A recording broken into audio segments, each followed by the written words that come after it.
Good morning, everyone.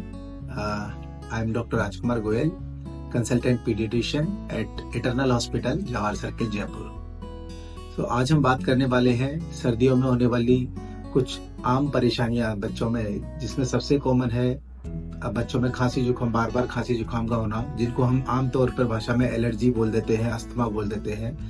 ये एक बहुत ही कॉमन प्रॉब्लम है जो हर घर में किसी न किसी माँ बाप को, बच्चे को सर्दियों में बहुत ज़्यादा परेशान करती है। तो बेसिकली एलर्जी एंड अस्थमा क्या है? अपने शरीर में किसी भी चीज़ के लिए सेंसिटाइजेशन होना एक तरह की एक एलर्जी होती है जो पर्टिकुलरली किसी सीजन में ज़्यादा होती है, जिसको सीजनल एलर्जी बोला जाता है। इसमें बच्चे को हो सकता है वो मौसम के बदलाव के कारण हुआ हो, धूल मिट्टी, कुछ खाने पीने की चीज़ें, घर में होने वाली सीलन, फंगस, कई तरह के पालतू जानवर जैसे पालतू कुत्ते का, बिल्ली के, इनके फर जो होते हैं, कबूतर जो होते हैं अपनी, इनसे बहुत सारे ऐसे कारण होते हैं जो सब बच्चे को एलर्जी कर सकते हैं। तो ये पर्टिकुलरली हमें इनका पता नहीं होता, हम इनका बार बार एक्सपोजर होता है। हम गार्डन में जा रहे हैं, बहुत सारे ऐसे पेड़ हैं जिनके परागकण जब निकलते हैं तो जो बच्चे को खांसी जुकाम बार बार कर सकते हैं। इसका पता कैसे लगाएं? सबसे इम्पोर्टेंट ये है कि भाई हमको एलर्जी है, हम दवाई लेते हैं, कुछ दिन ठीक होते हैं, फिर वही परेशानी चालू होती है। तो डायग्नोसिस कैसे किया जाए इसका? तो सबसे पहले तो होता है क्लिनिकल डायग्नोसिस के साथ। आप माँ बाप बताते हैं कि जैसे ही मौसम बदला, सर्दी आई, डॉक्टर साहब इसको तो खांसी जुकाम चालू हो जाता है। ये जैसे पार्क में जाता है इसको खांसी चालू हो जाती है, या जैसे ही ये अंडा खाता है इसको परेशानी चालू हो जाती है।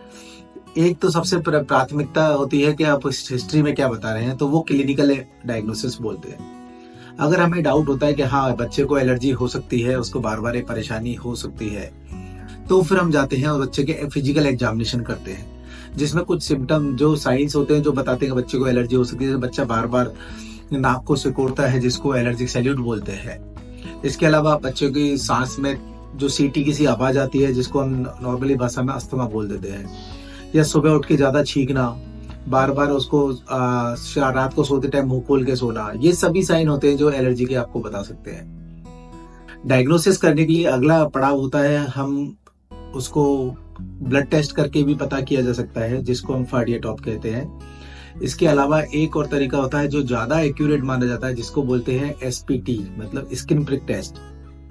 उसमें बच्चे की स्किन पर हम जो डिफरेंट एलर्जेंस हैं उनको इन्फिल्ट्रेट करते हैं। बहुत छोटा सा निडल होता है उससे, और उसका रिएक्शन देखा जाता है लगभग 15 से 20 मिनट, 30 मिनट बाद। तो अगर बच्चा एलर्जिक होता है तो स्किन पे उसकी रिएक्शन हमें शो हो जाती है, और उसी के हिसाब से हम एलर्जेंस का डायग्नोसिस करते हैं। तो इन 3-4 तरीके से हम एलर्जी का पता लगा सकते हैं। अंत में होता है कि भाई इसका क्या इलाज है। तो कई एलर्जीज ऐसी हैं जिनका prevention is the only cure, क्योंकि उनको परमानेंटली ठीक नहीं किया जा सकता है। तो अगर जैसे हमें कोई फूड एलर्जी है तो हम फूड को अवॉइड करें, कोई ड्रग एलर्जी है तो उसको अवॉइड किया जाए, कोई पेड़ पौधे की पत्ते की एलर्जी है तो उस जगह से यूजुअली कोशिश करें कि बच्चा कम से कम जाए। इसके अलावा मेडिकली ट्रीटमेंट देते हैं, एंटी एलर्जिक मेडिसिन दी जाती है लंबे समय तक, और एक लेटेस्ट में आजकल इम्यूनोथेरेपी दी जाती है जो पर्टिकुलरली कुछ एलर्जीज में इफेक्टिव होती है, जिससे बच्चे को काफी लंबे समय तक आराम आता है।